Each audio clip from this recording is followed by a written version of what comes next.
Gaza is a little strip of land on the left-hand coast of the Middle East. It kind of looks like California, and men have been fighting over it for years. Dude, 12.83 seconds. Pop, got you. All right. But the Middle East, you're like, the Middle East, yeah, the Middle East. I know exactly where that is. I got you. People keep talking about it like they assume you know where it is, like Korea or your prostate. Somewhere, Americans don't know geography. Americans don't even know where Michigan is. So I'm not going to expect you to know where Gaza is or even the Middle East. But think of the world just in three sections. You have America. Under that, you have Mexico and all of the countries that speak Spanish. Then you have Europe. And underneath that, you have Africa. And then you have Russia. And underneath that, you have the East. And to the far right is the Far East, China, India. And this part, this is the Middle East. Boom. All those things you heard about over the last 20 years. 9/11, Iraq, Osama bin Laden, all of that stuff, all the wars, all that. That's the Middle East. Also, this area, this is the Bible. This is the Bible. Not your wife's fridge magnet Bible where Jesus is leaving footprints in the sand, and not the song by Carrie Underwood that came on the radio when you should have got a DUI and the police car came up behind you and that song started playing and you're like, Jesus intervened. Not that Bible, but like Sodom and Gomorrah, walls of Jericho, people fighting, bushes catching on fire, people turning into pillars of salt, like violent Bible. That's this Bible. And it's still going on with the same people. David and Goliath, that's Israel and Palestine. Those are the people fighting now. That's how long back they've been fighting. Since the beginning of written history, they've been fighting over this little bit of land. So, dude, probably not going to stop anytime soon. But now you know where Gaza is, and you know where the Middle East is. Do you care? Do you want to know any more? Why are they fighting? Because men fight. Like you fought with your neighbors, like you fought with your cousins. Men fight. The Hatfields and McCoys.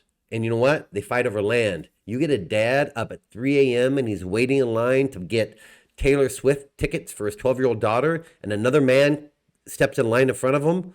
Whoa. Somebody's going to have a broken arm. It's going to be war.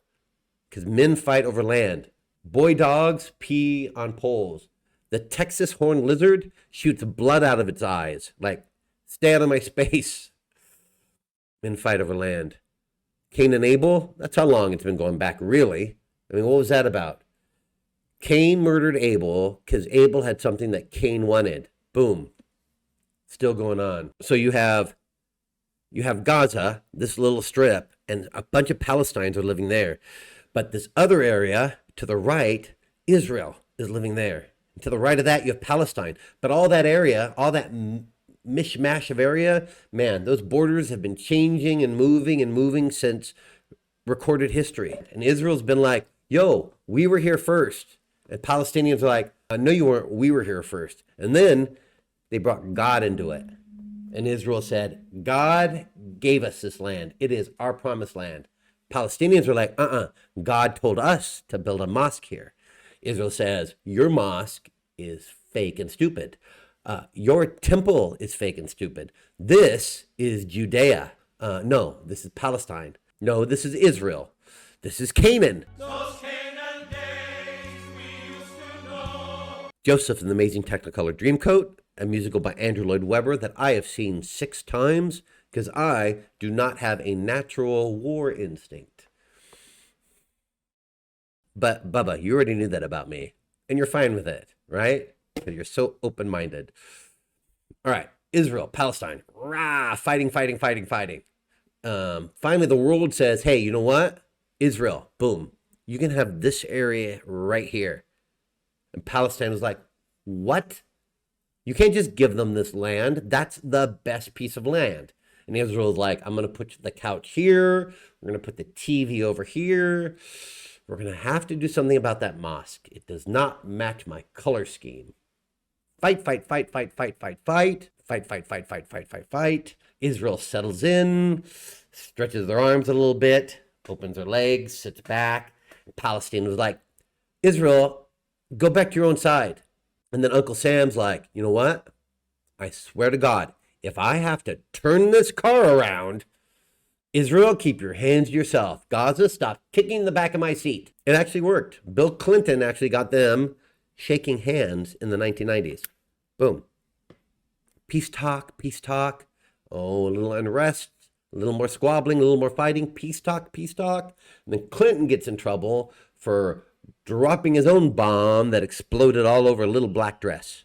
So they keep fighting since the beginning of time. And now you have this group called Hamas who's in the Gaza Strip, and they're just not taking any shit. They're like, okay, we're done fighting. We just want all the Jews dead. And Israel's like, oh yeah, well, we got you in a chokehold, and we're going to cut off all your clean water and all your food and all your humanitarian supplies.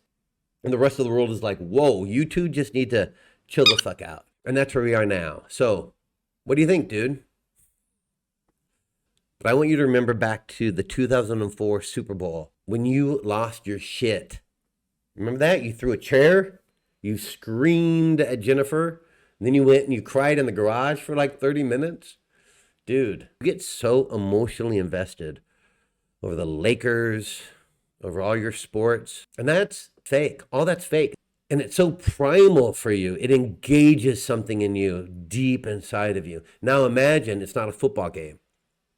Or at least imagine it's not a football field. Imagine it's the burial ground of your ancestors that you're fighting over. That's all football is. It's fighting over yards. It's fighting over land. Now imagine that it really matters. And imagine it's just not a ball that's being thrown over the other side, but a bomb. And that bomb sometimes doesn't even hit the opposing team. It lands in the stands. There's like children and old people and women just bloody and dead everywhere. Sometimes that bomb lands on people who don't even care about football. And then the other team's raping your cheerleaders and cutting off the head of your sports therapy guy. I mean, just crazy. There's no stopping it. And that's when other people have to come in and say, what is going on here? Can you guys just work this out? No, probably not. Probably not till the end of the world. This is probably how the end of the world is going to happen. Do you care? You got other things to do, man. You got onions to pick up for that barbecue sauce. You got to pick up your wife's dry cleaning. Or praying to God that you do not become a grandfather before you become a father-in-law. I get it. Other things to worry about. For some people, this is religious. Some people, this is about pride. But for a lot, it's just about the violence. It takes so little to get some men, young men, bloodthirsty, right? Look at this. This is a video of the World Cup in London. This is a video I took 4 days ago in London during a Palestine rally. This is a video of Philadelphia after they lost the Super Bowl. It takes very little to get some young men violent. And what's bizarre right now, most of these rallies, all the screaming and yelling and calling for violence you hear right now are women. It's women doing this, yelling it out. Usually they're the calming force, but it's the men who usually fight. Oh, and this one, Argentina against Peru. And 18 dead, including scores of children, 500 others injured. And it's Argentina and Peru. I think that's what makes it worse. Do you even know the difference? I don't think I do. I think only Chile is between them. I don't even know. That's over soccer. Soccer. But they're all related. They're all just cousins of cousins. Same with the Middle East. Cousins of cousins. That's what makes it worse. A Raiders fan doesn't want to kill me, doesn't hate me. Do you know why? Because I don't care about football. Because I'm a Broadway musical fan. A Raiders fan hates the Chiefs. Why do they hate the Chiefs? Because they're exactly the same. They're fanatical in the same way. I'm not the same. It's when you're the same that they hate each other. Chiefs, Raiders, Jewish ancestors, the Palestine ancestors. If you're a Raiders fan or a Chiefs fan, that only has to do with where you're born. It's because your father was a Raiders fan or a Chiefs fan, and then you became one. Same with these guys. I was born here. I was born here. I had the same instinct for violence, but my violence is going to be directed at you because it always has been through all of our genealogy. It's the same damn thing. They're the same thing. They're fighting for the same reason. That's why you can't reason with them. So, dude, what are you going to do? You going to pick a side? Are you a Raiders fan? Are you a Chiefs fan? I don't know. Any dream? Probably, to be honest, most of the people that you associate with are probably going to be pro-Israel because most Christian Americans are pro-Israel and Middle America does not trust the Muslim states. And all those groups that you roll your eyes at, Antifa, social justice warriors, the alphabet mafia, all of that, they're all pro-Palestine because there's this feeling that they're victimized from Western civilization. So there's that. That'll probably push you more over to pro-Israel. But, dude, there are nuances. Nobody's hands are clean in this. There's a lot going on. So maybe not even pick a side. One thing that is bizarre, all the radical lesbians. I know, Bubba, I know you're a lesbian fan, but not those lesbians. The ones with the shaved heads, and they kind of looks like all the LGBTQ plus groups. They're all pro-Palestine too, which, dude, is so bizarre because they need to read a little bit more about Palestinian law. Palestinian worldview does not look favorably on nipple rings and rainbow flags. You will not see Pride Parade in the Gaza Strip. Homosexuality is illegal there. It's not in Israel. My recommendation for you, do what you always do. Judge each person individually. Everyone you meet deserves a handshake and a slap on the back and an invitation to your next barbecue. You've always been good that way.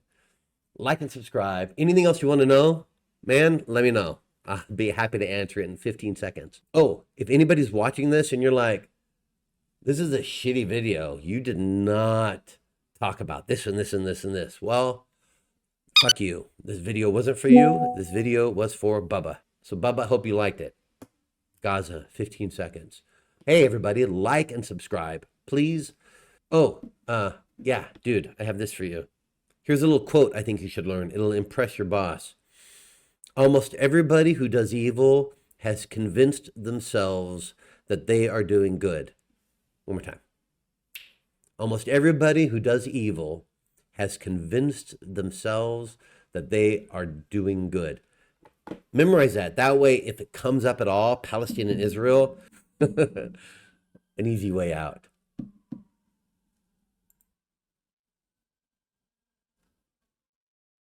Oh, and dude, here's Michigan.